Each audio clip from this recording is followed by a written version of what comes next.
Meus irmãos, muito bom dia. Que prazer poder estar aqui com vocês. Que Deus possa nos abençoar, que Deus possa abençoar a igreja, assim como tem nos abençoado com essa mensagem que Ele trouxe ao nosso coração. Antes de mais nada, eu gostaria da permissão de vocês para estar orando, abençoando esse momento onde nós estaremos juntos, crescendo e sendo edificados. Senhor, em nome de Jesus, tira do uso comum, ó Pai, todo estudo, tira do nosso intelecto, tira, ó Pai, da nossa mente, ó Deus, tudo aquilo, ó Deus, que provém da carne, tudo aquilo que provém de mim. Que o Senhor possa, ó Pai, usar tudo aquilo que foi estudado, tudo aquilo que foi trazido, ó Pai, pelo Senhor, de forma, ó Deus, que seja derramado, ó Deus, na vida do Teu povo nessa manhã. Sabemos que somos carentes, ó Pai, da Tua palavra. Somos, ó Pai, necessitados, ó Pai, desse pão vivo, ó Pai, que é o Senhor, e que o Senhor possa, ó Pai, matar a nossa sede, ó Pai, o sede do bom conhecimento, da boa instrução da parte do Senhor. Que assim o Senhor nos visite nessa manhã, não só aqui, mas em cada uma das salas que estão reunidas nessa manhã, para poder estudar, para glorificar e nos preparar para levarmos a Tua mensagem, ó Deus, aonde quer que o Senhor nos colocar. Assim nós te rendemos graças e te louvamos em nome de Jesus. Amém. Meus irmãos, eu gostaria de pedir a todos que abrissem suas Bíblias no livro de Filemon, a carta de Paulo a Filemon. Eu vou estar lendo, os irmãos acompanhem por gentileza.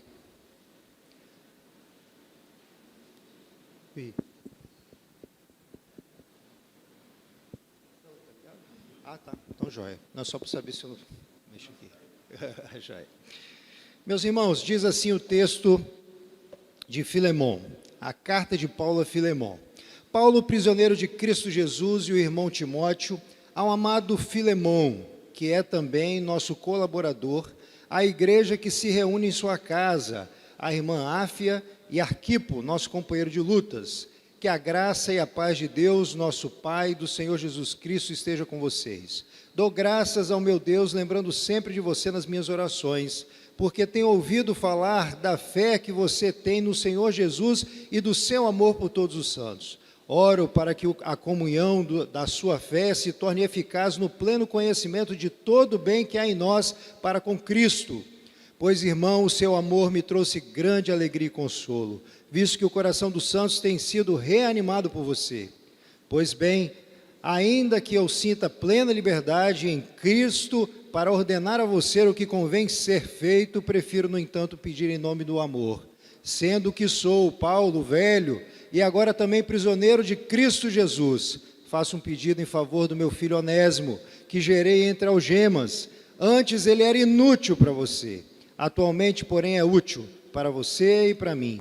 Eu estou mandando de volta a você, ele, quero dizer, o meu próprio coração. Eu queria conservá-lo comigo para que ele me servisse em seu lugar nas algemas que carrego por causa do Evangelho. Mas não quis fazer nada sem o seu consentimento, para que a sua bondade não venha a ser como que uma obrigação, mas algo que é feito de livre vontade.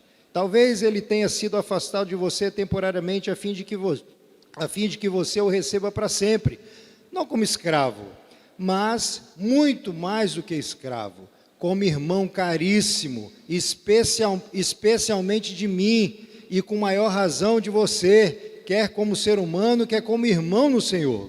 Portanto, se você me considera companheiro, receba como receberia a mim. E se ele causou algum dano a você ou lhe deve alguma coisa, ponha tudo na minha conta. Eu, Paulo, de próprio punho escrevo isso, eu pagarei. É claro que não preciso dizer que você me deve a própria vida. Sim, irmão, que eu receba de você no Senhor esse benefício. Reanime o meu coração em Cristo. Certo como estou da sua obediência, eu escrevo a você sabendo que fará mais do que estou pedindo. E ao mesmo tempo, prepara-me também pousada, pois espero que por meio das orações de vocês, eu lhe seja restituído.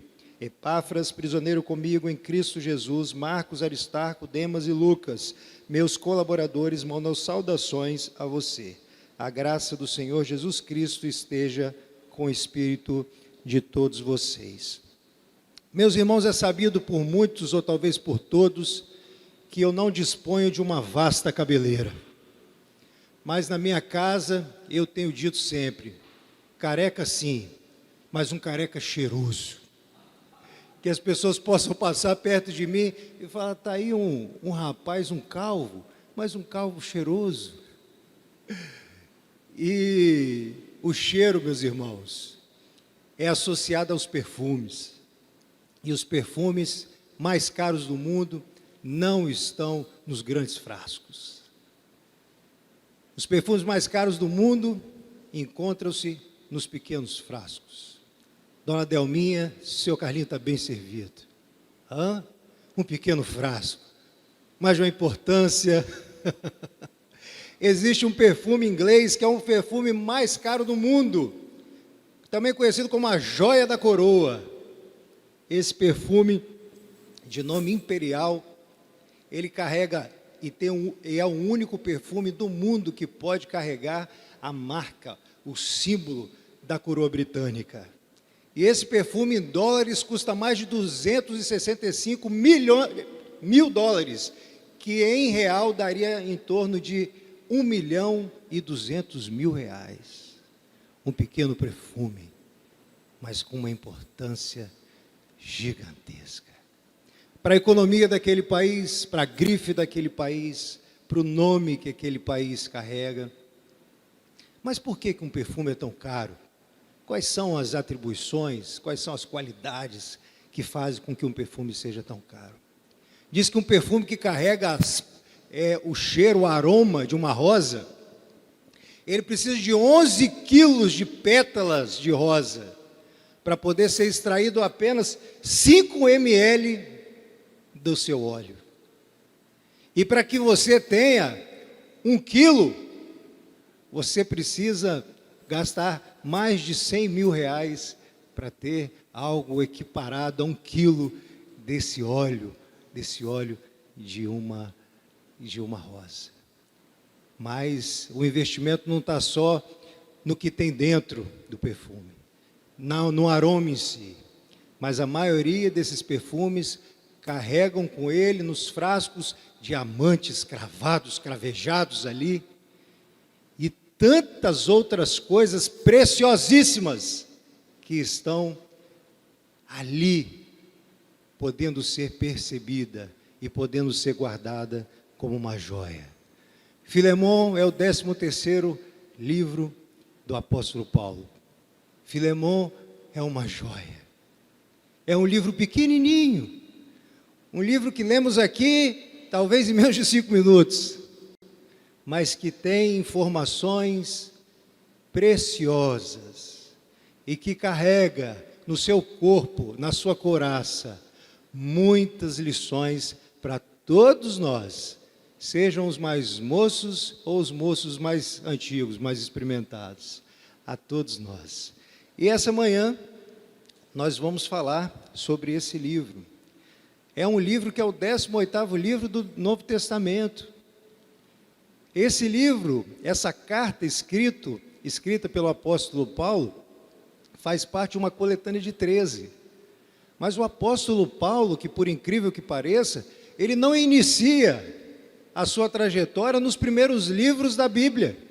Os 4 primeiros evangelhos que falam e narram a história de Jesus enquanto esteve na terra, é narrada pelos relatos de Mateus, Marcos, Lucas e João.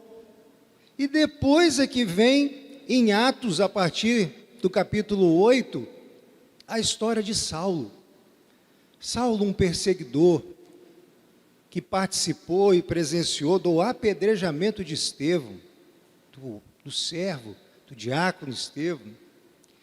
E ali, no capítulo 8, Paulo é perseguidor. No capítulo 9 de Atos, ele se converte. E Paulo, ao se converter, agora não mais chamado de Paulo, mas sim de Saulo, lá no capítulo 13. E olha que a partir daquele momento, dali para frente, todas as cartas que foram escritas, até a 18ª, tirando apenas essas 5 primeiras, foram escritas por Paulo. Romanos, Coríntios 1 e 2, Gálatas, Efésios, Filipenses, Colossenses, Tessalonicenses 1 e 2, 1 e 2 Timóteo, Tito e Filemão. Paulo, dos 66 livros da Bíblia, 39 do Velho Testamento, 27 do Novo Testamento, 13 cartas foram escritas pelo apóstolo Paulo, o que faz dele o maior escritor, o maior o homem de Deus que não viveu no tempo de Jesus, mas foi impactado por Jesus, naquela cena onde Cristo aparece a ele, ele fica cego, e Ananias vai procurar Paulo para que ele pudesse ser curado. Daquele momento para frente, esse homem de perseguidor passa a ser esse servo de Deus, que veio a prestar não somente os seus escritos, mas as suas vivências terrenas.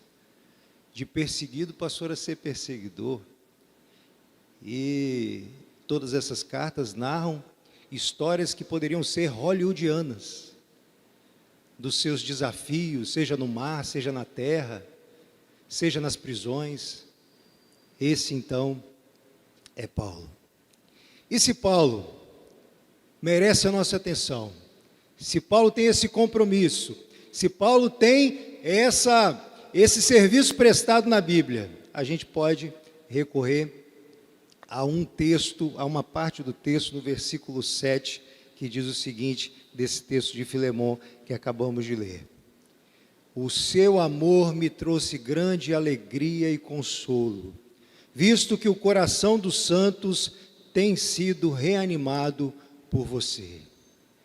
Se você inicialmente não gosta de perfume, ou não tem para você tanta relevância o preço do perfume, mas se Paulo tem relevância para você, se você percebe que Paulo tem serviço prestado, que Paulo tem a sua autoridade espiritual, é necessário saber de quem ele está falando. E ele fala de um crente chamado Filemão. Se não for por mim, se não for por você, se não for porque talvez você tenha tido dificuldade de encontrar na Bíblia esse livro pequenininho, mas rendendo e dando todo o crédito que Paulo merece, que possamos entender um pouquinho mais.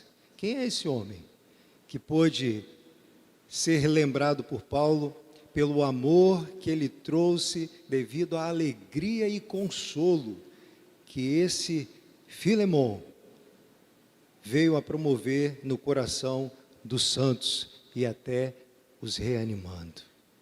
Quem vem a ser esse Filemão? Diz que Filemão era um cristão da cidade de Colossos, e ele era senhor de escravos e tinha muito dinheiro. E diz que esse homem, um belo dia, escutando a mensagem de Cristo através de Paulo, se converte ao Evangelho. E ele passa a receber na sua casa um grupo de cristãos, que é o que o versículo 7 nos fala. E esse rapaz, o Filemão, ele que reanima o coração dos santos, se encontra ali naquela cidade. Mas a pergunta que a gente começa a fazer nessa manhã, então quer dizer que o apóstolo Paulo compartilha conosco a importância da gente entender que servos de Deus como eu e como você estamos sujeitos ao desânimo? Será que nós desanimamos? Gente com tanto tempo de igreja, gente como eu e como você, que conhecemos o Evangelho já há mais de 10 anos, será que nós podemos desanimar? Porque o que Paulo está dizendo aqui é que Filemão recebia aqueles que estavam desanimados, ou ele animava, ou reanimava aqueles que estavam participando do culto na sua casa. Se reanimava, é porque em algum momento faltou o ânimo. E se faltou o ânimo, em algum momento tinha desânimo. Então quer dizer que eu e você não estamos com defeito de fabricação? Será que nós então não somos tão desprezíveis assim até encontrar a Cristo? Podemos dizer que sim. Mas depois que temos o nosso encontro, ainda que falhamos, será que merecemos ou devemos nos martirizar, nos machucar, tanto quanto muitas vezes nós vemos pessoas se autoflagelando, pessoas entrando em síndrome do pânico e tantas outras coisas, porque se acham indignos de continuarem a viver ou a caminhar. E aí, meus irmãos, nessa manhã, eu gostaria de falar com vocês sobre esse tema, reanimando o coração da igreja. Não é dito por mim. Esse tema nasce das cartas de Paulo, da carta de Filemão, reanimando o coração da igreja. Meus irmãos, uma das causas de óbito no Brasil, uma das maiores causas de óbito no Brasil, não estão relacionadas à periculosidade do trânsito ou os desafios da segurança urbana, né, da segurança pública de uma forma geral. Em 2022, o portal da transparência dos cartórios de registro civil do Brasil aponta que 52.426 pessoas morreram, não por esse, mas por um outro motivo, chamado infarto. IAM, infarto agudo do miocárdio. No Brasil, as estatísticas mostram que são um dos vilões desconhecidos, despercebido, que passa às vezes despercebido, mas que tem levado a tantos brasileiros a óbito. E o infarto nada mais é do que uma artériazinha que se chama coronária. O coração é o único órgão que se alimenta, que consegue alimentar a si mesmo. Todo o restante, todos os outros órgãos precisam ser alimentados por veias, precisam ser alimentados por artérias e veias para poder tirar o sangue sujo e depois fazer a hematose, que é a troca gasosa no pulmão. E essa artériazinha é o primeiro ramo da aorta. E por incrível que pareça, ali gruda-se uma plaquinha de gordura chamada ateroma. E sem perceber, essa plaquinha de gordura vai impedindo que o sangue limpo, oxigenado e cheio de nutrientes possa estar chegando nessa artéria chamada coronária. E aí, sem perceber, pessoas como nós, que tiramos fotos, somos cheirosos, passeamos de um lado para o outro, de repente sentimos algo diferente acontecendo, um aperto, uma dormência, algo que até então não estava previsto por dia, não estava na agenda, e em alguns momentos podemos lembrar que chegamos diretamente a óbito através de uma parada cardíaca. Ou até mesmo podemos ter, a partir disso, outras sequelas pesadas a partir do infarto, né, conhecidas como AVC e tantas outras coisas. Mas é importante lembrar que esse infarto, ele tem algumas, e eu gostaria só de me ater a 3 tipos de comportamentos que agravam ou que nos permitem chegar a esse infarto. E eu gostaria apenas de falar sobre 3 pontos com vocês: hereditariedade, obesidade e também o vício, de uma forma geral. O primeiro que nós vamos falar, doenças hereditárias. Muitos de nós temos, por hereditariedade ou por uma questão genética, a possibilidade de adquirir uma predisposição a uma diabetes, uma predisposição a uma hipertensão e tantas outras doenças que nós temos, mas vamos falar dessas duas. O fumante, nós temos no fumante uma questão muito delicada, porque quando você fuma, além das substâncias contidas no cigarro, ainda você está mexendo com o mecanismo de dilatação e também o mecanismo que solta e prende a musculatura das nossas artérias. Então, quando o fumante ele traga, ele acaba descompassando esse aperto e o relaxamento, o que faz com que em alguns momentos criem pequenas fissuras nessas artérias. E nessas fissuras ali podem ser alojadas a gordura, conhecida como o ateroma. E o terceiro ponto, a obesidade. E aqui eu não me refiro a uma parte de gordofobia, não que não seja bonito, não que não seja algo que merece um reconhecimento, né, do seu desejo pessoal, ou às vezes por uma condição da fase de vida. Mas eu gostaria de chamar a atenção desses 3 pontos sobre um outro olhar. Um olhar sobre aquilo que nós estamos falando nessa manhã. Quantos de nós conhecemos tudo isso? Hereditariedade, vícios, a obesidade, e sabemos do perigo que tudo isso corre. E mesmo assim, permitimos chegar aonde estamos. E levando para nossa reflexão, quantos de nós infartamos espiritualmente?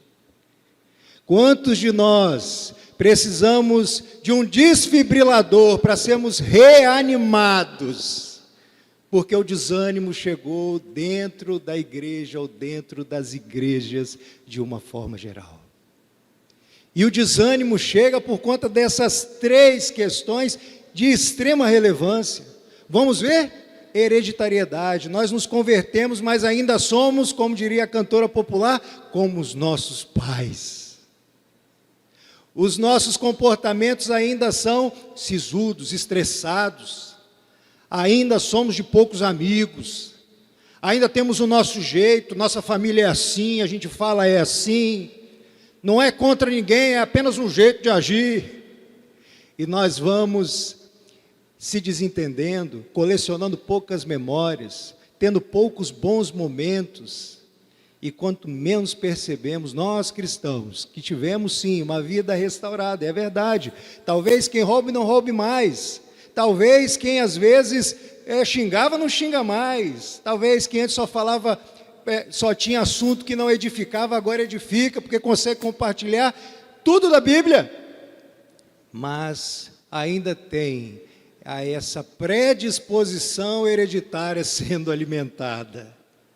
Esses comportamentos que não são nossos, mas que nós queremos achar que essa identificação com aquilo que é do passado, que não pertence a gente, que a gente precisa trazer tudo na bagagem, ao invés de trazer só o necessário, a identificação familiar, o trabalho firme e duro, o comprometimento e o compromisso com as coisas, tudo isso a gente pode trazer, mas todo o restante, precisamos passar por uma atualização, precisamos ser reanimado sim, em algum momento é o desfibrilador, mas também precisamos entender que há necessidade de nos atentarmos e tratarmos essa primeira pauta, chamada doenças hereditárias, na nossa vida espiritual.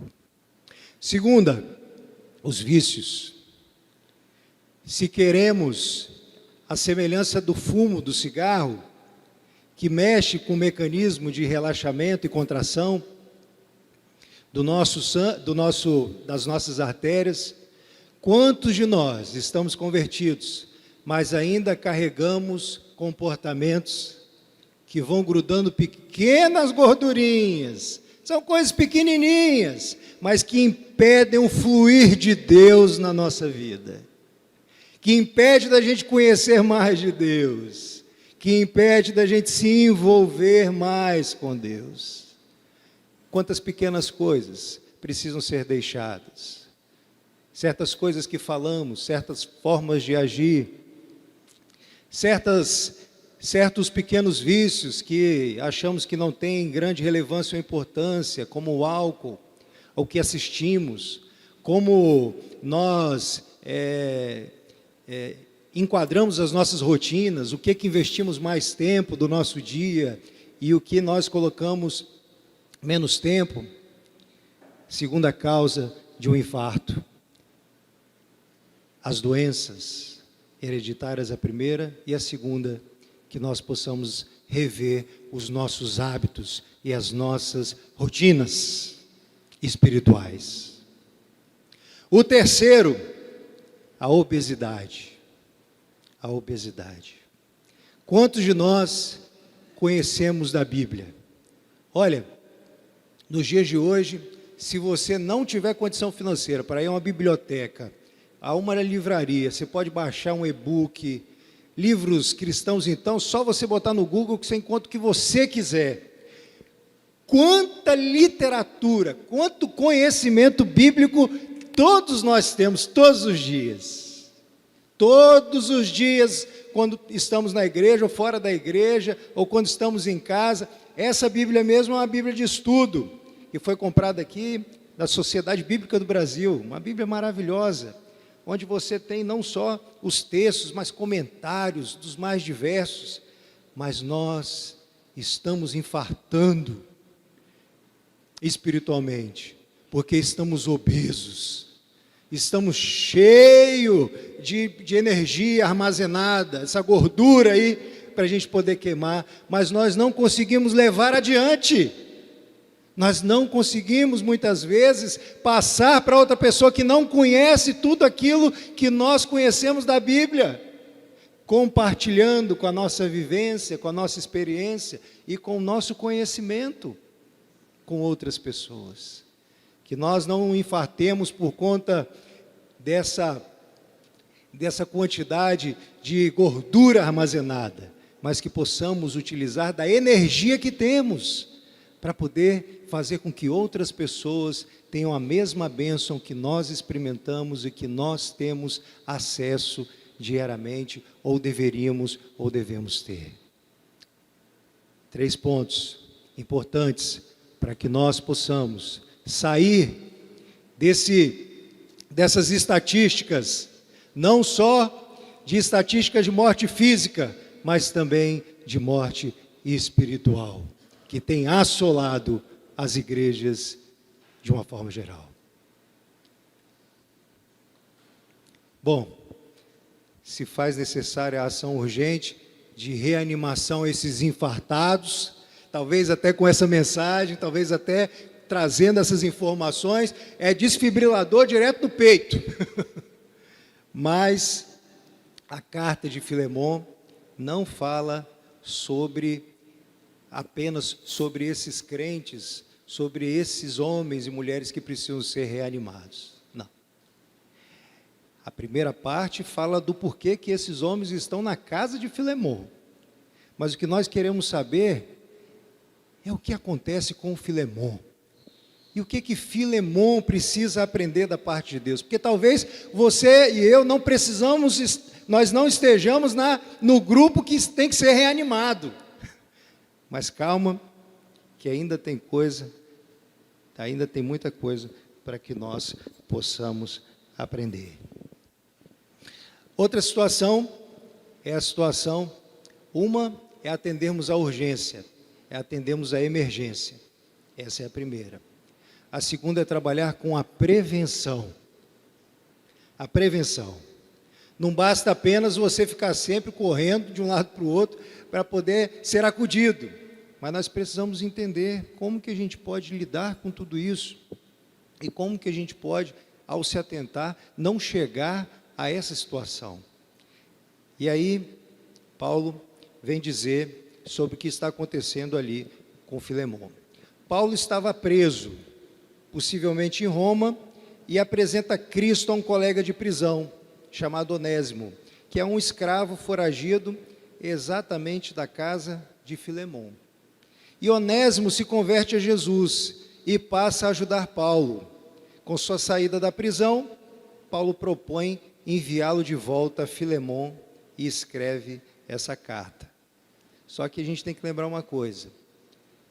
Vamos colocar um pouquinho mais de dificuldade aí. O escravo dessa época, se ele fugisse, ele tinha que depois ser marcado no rosto ou até mesmo ser executado. Fácil a situação de Filemom. Olha o que Deus coloca na vida de Filemom. Não é só cuidar das pessoas, mas você ter que pegar um escravo que fugiu, algo que era seu por direito, algo que você não queria ter como sendo objeto de mudança.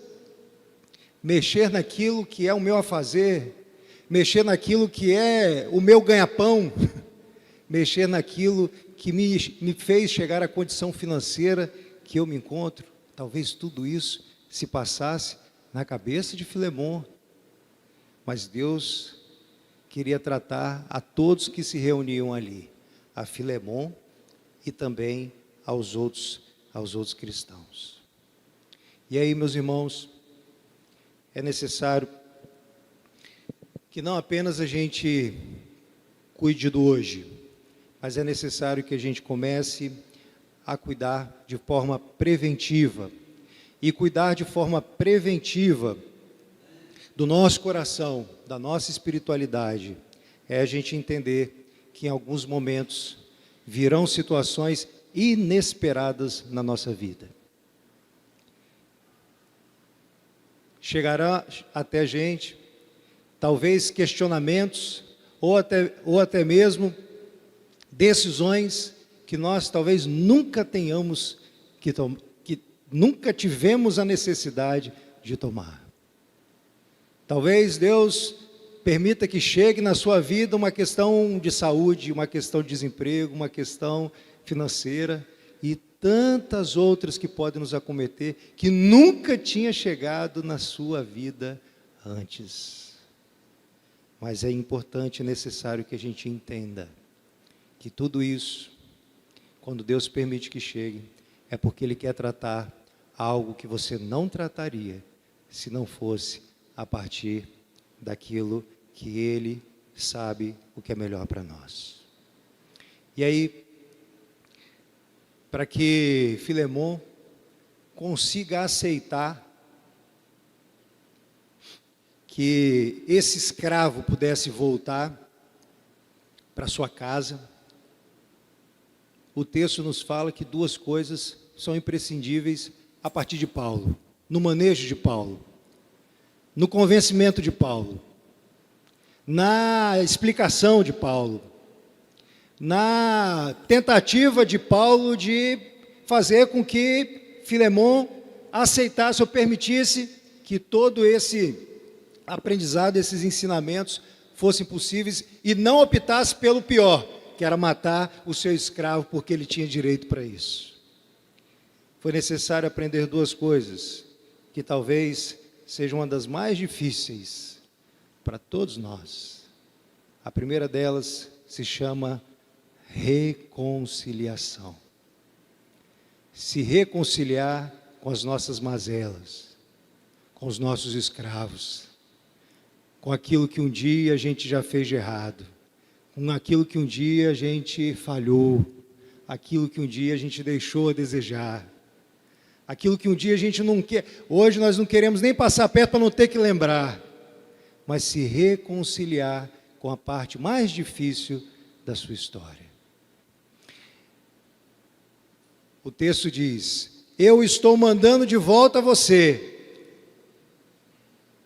Eu estou mandando de volta a você. Quantos de nós, às vezes a gente passa na rua e vê uma situação ou vê uma pessoa e de repente nos faz lembrar de alguma época, de algum momento da nossa vida, e sem a gente saber ou entender, de bate-pronto, a gente se vê chorando. A gente às vezes se vê irritado, se vê aborrecido, porque o nosso cérebro tem um mecanismo ou dois mecanismos que são chipados em todos nós, que é um mecanismo de sobrevivência, com evitação de dor e querer sempre o prazer imediato. Então, todas as vezes que você passa por uma tristeza tão profunda, algo tão difícil na sua vida, sua mente, pum, blinda, justamente para que você não sofra mais do que a sua mente, a sua mente acredita que você possa suportar. Mas não vai embora. A nossa mente não é como um computador que é só jogar tudo na lata do lixo. Não basta apenas dizer, eu vou esquecer. Nós não esquecemos. É preciso se reconciliar com esses escravos rebelados. Por quê? Cedo ou tarde eles voltam. Às vezes você não quer lidar com o pai, não quer lidar com o filho, não quer lidar com o irmão. Mas às vezes você vai no trabalho e você encontra uma pessoa no trabalho que, meu Deus, parece que é meu pai esculpido. Nossa, parece que...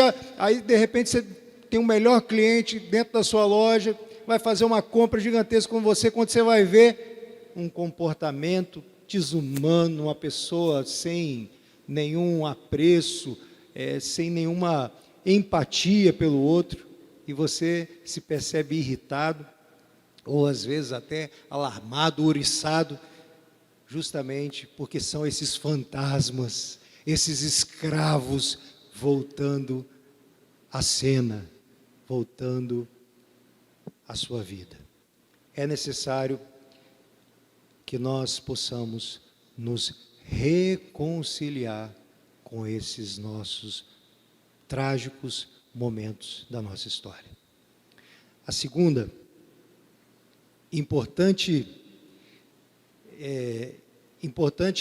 ponto de convencimento de Paulo a Filemon, a necessidade da misericórdia.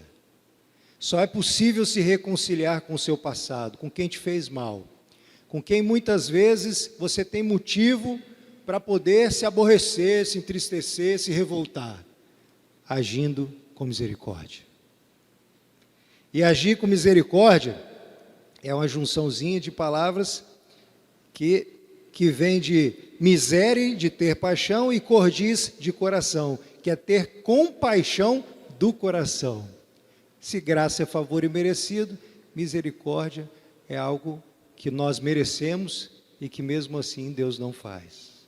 Então, ter misericórdia, para que a gente possa se reconciliar, é entender que mesmo que a pessoa não mereça, mas é ter compaixão do coração por essas atitudes e pessoas que não conhecem aquilo que você conhece. Que ao não conhecer o que você conhece, todos nós estávamos sujeitos a ter as mesmas atitudes, ações que todos os nossos algozes têm, ou fizeram, ou tiveram de atitude com relação a gente. E aí, nós podemos entender que a reconciliação e a misericórdia, sendo possível, há uma abertura para que esse escravo que ainda não chegou, ele possa ser recebido de forma diferente. Mas se você entendeu a reconciliação, se você entendeu a necessidade de ter misericórdia, misericórdia é a empatia. Olha, peraí, tudo que ele passa, se não fosse ele, eu também poderia. Quando nós atendemos um paciente que tem adicção em bebida, qualquer uma outra, eu sempre falo, eu e você, nós somos iguais. Nós somos iguaizinhos. O que nos diferencia é apenas duas questões. Uma circunstância e uma oportunidade. Se você perde tudo e alguém te oportuniza uma droga para que você esqueça tudo aquilo, ou para que você anestesie todo aquele sofrimento, uma única dose de crack ou de tantas outras é suficiente para que você venda tudo que você tem, desfaça tudo o que você conquistou para alimentar o vício. Então, misericórdia é termos essa empatia, é nos colocarmos no lugar do outro, é termos essa compaixão do coração, entendendo que por mais ferido que estejamos, mas todos nós poderíamos ou muitas vezes ferimos o outro, seja por querer ou sem querer. Por quê? Porque eu tenho esse jeito hereditário de ser. E muitas vezes o jeito hereditário de ser é um jeito autoritário de ser, que fere, que machuca, que nos diminui, que nos coloca em uma condição diferente do que Deus quer da gente.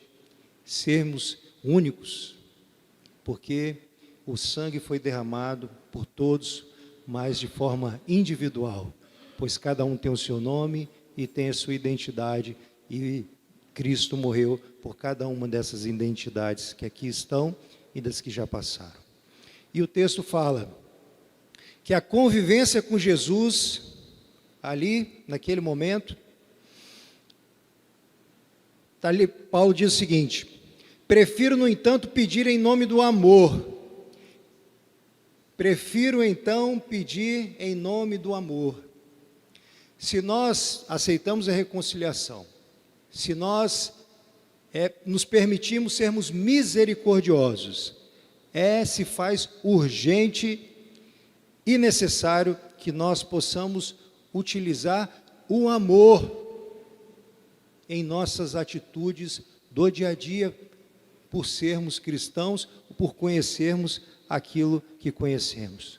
Quantos de nós, às vezes cheios de razão, seja no trabalho, pessoas que nos devem mesmo, pessoas que às vezes botam um outro na justiça, pessoas que às vezes antes abraçava, se confidenciava e hoje são inimigos. Quantos de nós precisamos melhorar as nossas atitudes? Se você se reconciliou, se você agora é misericordioso, perceba em você se há necessidade de melhorar as suas atitudes cristãs. Muitas vezes você tem, assim como Filemon, ele era senhor daquele escravo, ele era dono dele, ele podia fazer o que quisesse.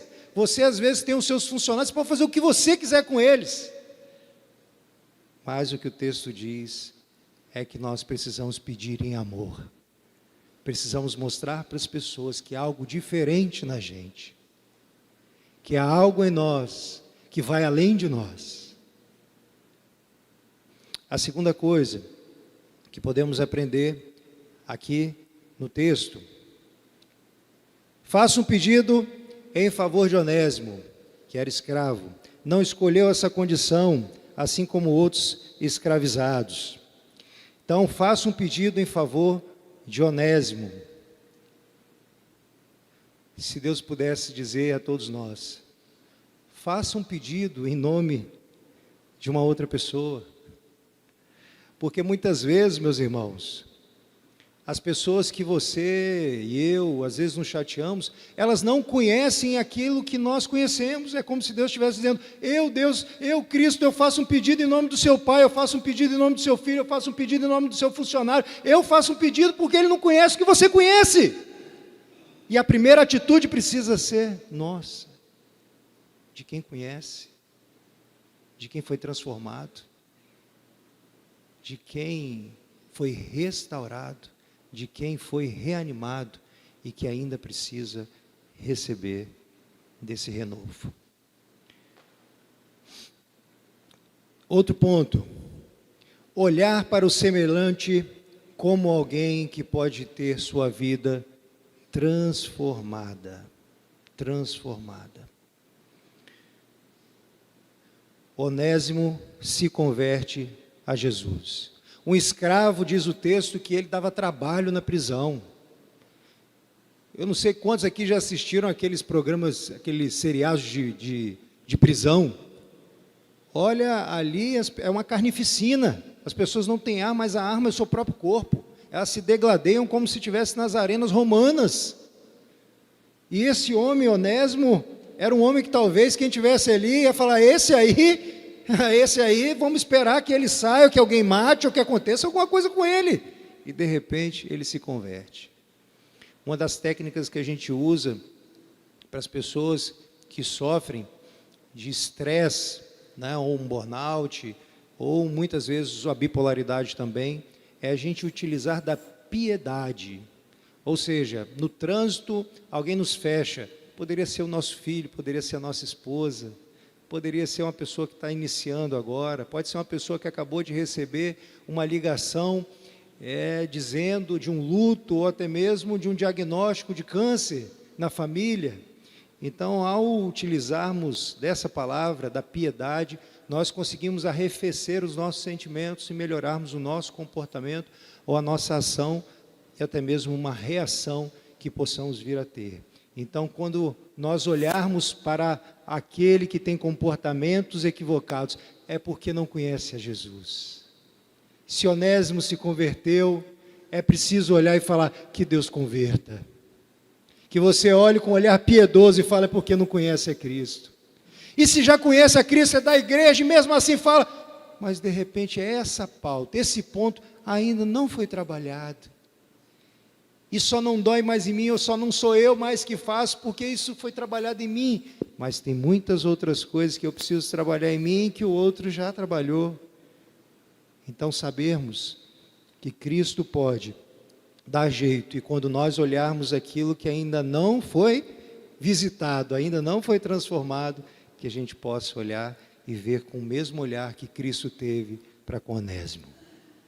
Outro ponto importante para que nós possamos cuidar preventivamente dos nossos comportamentos, para que não tenhamos que ser reanimados. Podemos ser surpreendidos. Onésimo, ele ganha a liberdade, ganha também a liberdade física, e agora parte para tentar receber de graça a inclusão à comunidade dos livres. Muito cuidado para que nós não tenhamos um preconceito com relação às pessoas. Porque Cristo escolhe os que não são para confundir os que são. E Deus e Cristo prepara, Ele não escolhe os preparados. Então é preciso que a gente possa olhar e incluir as pessoas que querem se ajuntar, que querem melhorar, que querem se endireitar para perto de nós. Eu sempre falo que seres humanos são diferentes de comportamentos. Se o comportamento merece prisão, que seja preso. Que merece ser julgado, que o comportamento seja julgado. Mas nunca menospreze ou despreze o ser humano. Porque todo ser humano nem sempre foi o que é agora.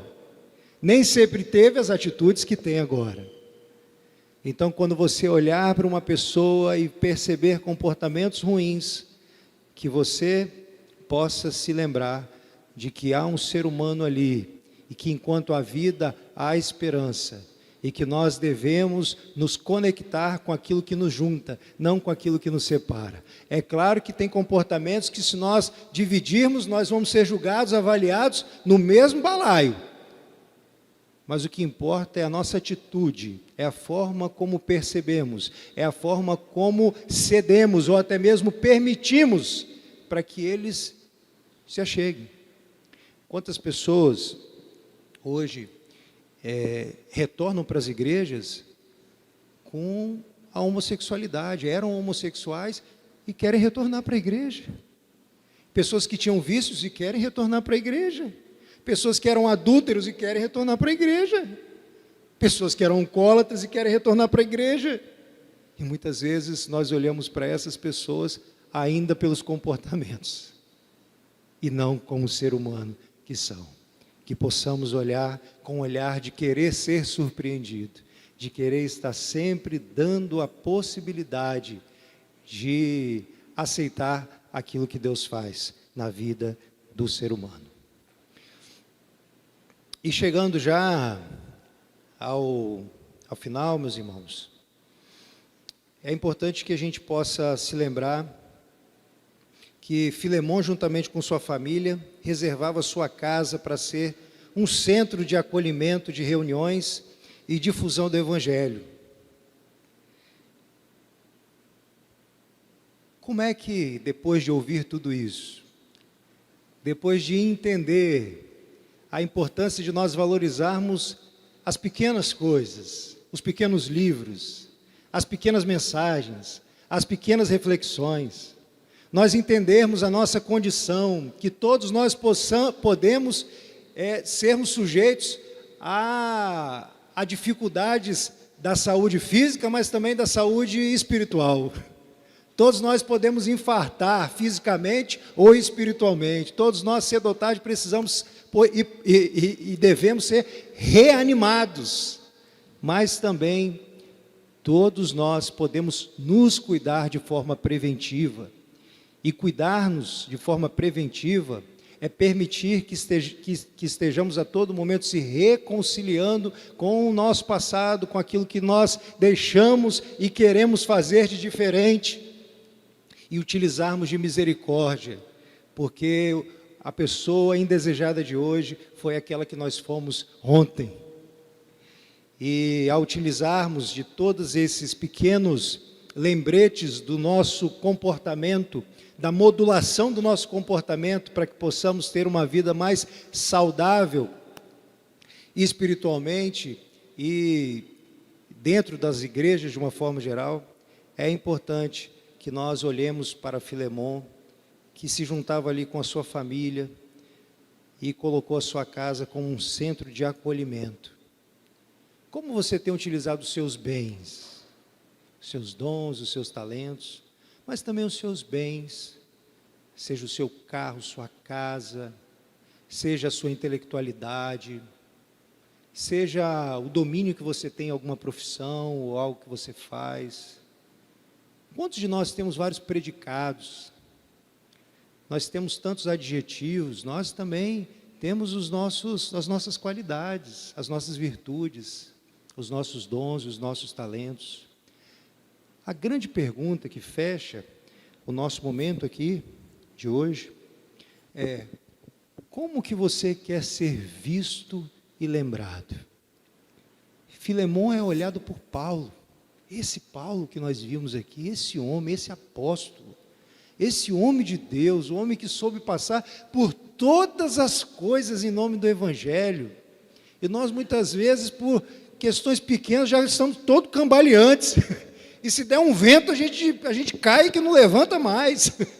E esse homem que passou por tudo, por poucas e boas em nome do Evangelho, e que tinha do bom e do melhor. Esse homem era riquíssimo, Paulo.